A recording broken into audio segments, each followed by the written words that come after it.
yanjye nitwa Niyibizi Benjamin.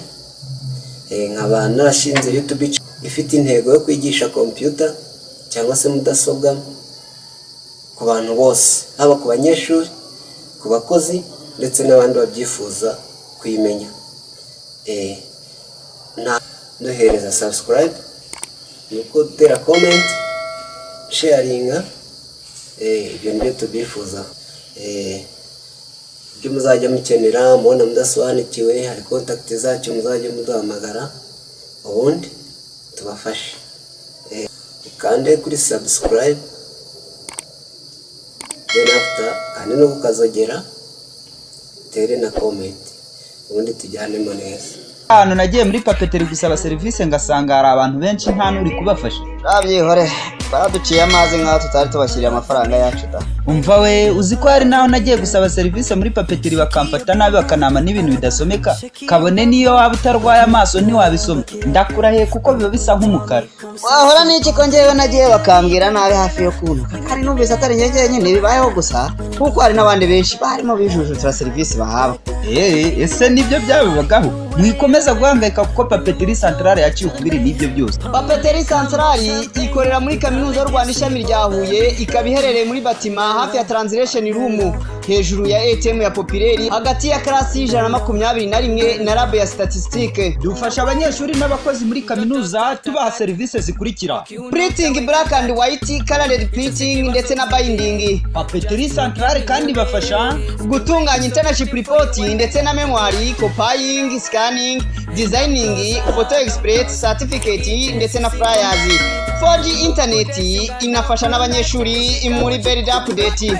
Akarusho nuko papeteri centrale ikorana computer maintenance, arizo window update, windows activation, laptop and desktop formatting n'ibindi byinshi. Tunabafite ibikoresho by'ishuri harimo amakayi, amakaramu n'ibindi umunyeshuri akenera. Kuri papeteri centrale tubafite na service zo kohereza, kubitsa no kubikuza amafaranga kuri simukadi zose. Ku bindi bisobanuro hamagara kuri 0783 16 1089 cyangwa 0725 Papeteri centrale, service zacu zirivugira.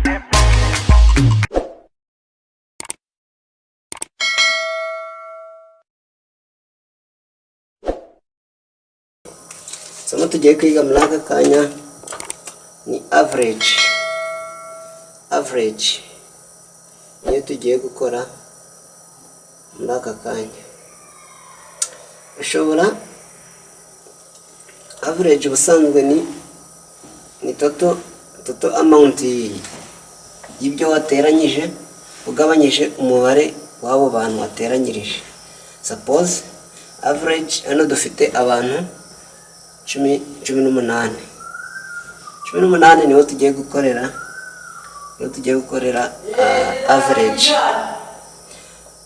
Bo twagiye noneho ahita wandika hano title ni wenda tubyandike nka hasi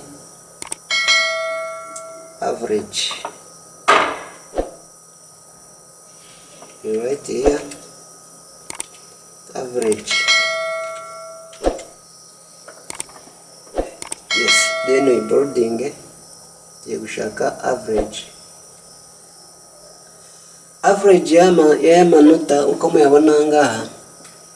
Ubwo ni igiteranyo cyabyo, ni igiteranyo cy'aba bantu 19, igiteranyo cy'amanota y'abantu 19 tugabanyije umubare wabo ari bo 19. None uraza ukore toto yangaha.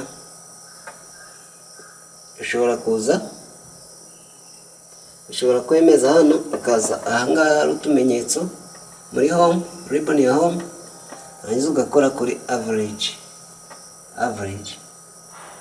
Bakakubwira ko ari ibi byose. Iyo ukoze enter itakubwira ko average y'amanota yaba ari angahe, 22.73 ugakomeza. Average ushobora kuyikora gutya. Iyo ni automatic average, cyangwa se ukanza ukandika muri kano kazu ka average ukandika uti equal summation y'ahangaha,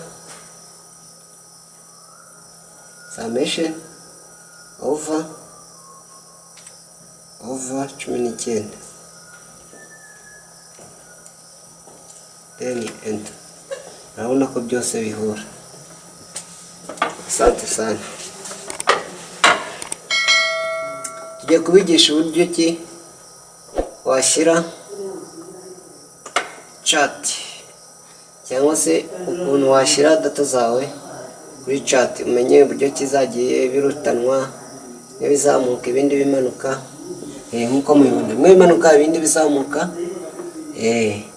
Tugiye kubigisha ukuntu wazajya winsatingamo chat, rero ukuntu ibintu byagiye bisumbana.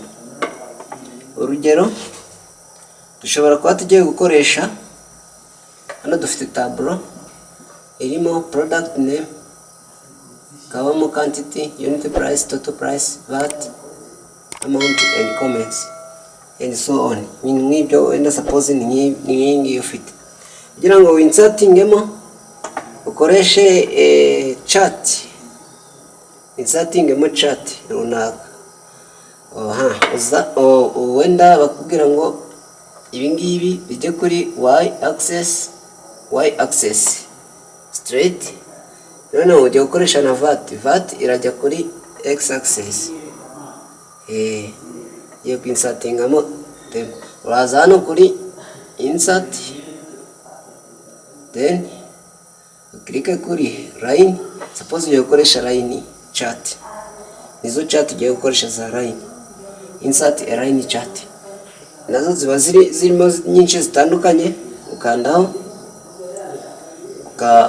ukabona ubwoko bwazo, hari iki ngiki, hari iki ngiki, hari iki ngiki, iki ngiki. Aka kambere bakita line, display trend over time. Ibingibi aka kakita stacked line, akangaka kakita kitwa stacked line 100%, cyabaye 100%. Iyi ni stacked line yonyine. Akangaka bakita line with markers, akangaka bakakita stacked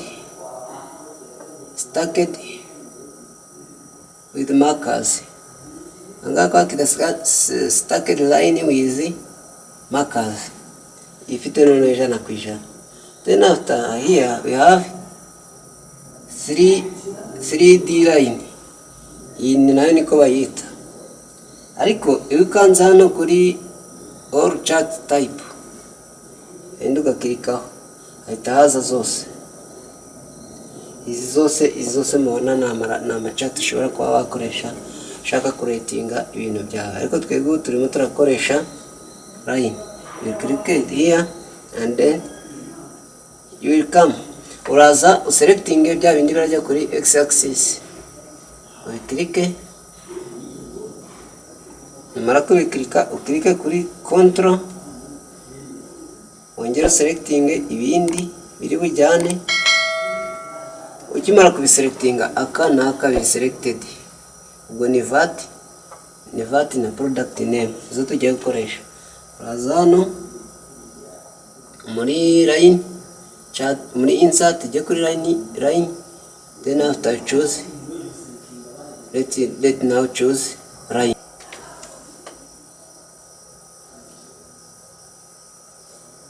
This